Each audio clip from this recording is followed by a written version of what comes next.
Imagine an archaeological site, not in a remote desert, but right in the path of a new road or building.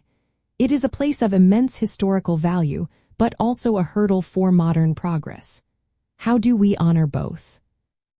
To successfully navigate these complex situations in cultural resource management, or CRM, identifying all project stakeholders is absolutely crucial, and it involves systematically mapping every individual and group that is either affected by or has an interest in the project. The core mechanism here is the need to balance preservation with progress. Cultural resource management is not just about archaeology itself, but also about the legal and ethical framework that mandates consideration for heritage in the face of development. Laws like the National Historic Preservation Act, specifically its Section 106, requiring agencies to consult with parties who have a demonstrated interest in the undertaking's effects on historic properties. Understanding who these people and groups are ensures compliance, prevents legal challenges, and fosters respect for diverse cultural values. So, how do you go about this vital task? Begin by broadly categorizing potential stakeholders. Think about government agencies, such as the State Historic Preservation Office or Tribal Historic Preservation Officers, local communities, including residents and community groups, developers and their contractors, academic institutions, and the broader public. Next, move to specific identification. For each category, list out names, roles, departments, and organizations. A powerful tool here is the stakeholder influence and interest matrix.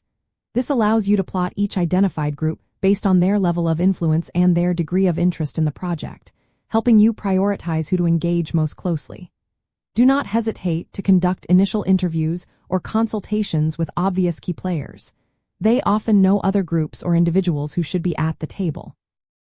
Finally, delve into project documentation, like environmental impact assessments or previous consultation reports, as these often highlight parties already identified for similar projects in the area. In the specific context of Section 106, these identified stakeholders are often referred to as consulting parties. Their input is not merely advisory. It is a fundamental part of the decision-making process. Another key concept is cultural affiliation, especially when dealing with sites related to tribal nations, ensuring that the appropriate indigenous groups are recognized and consulted regarding their ancestral heritage.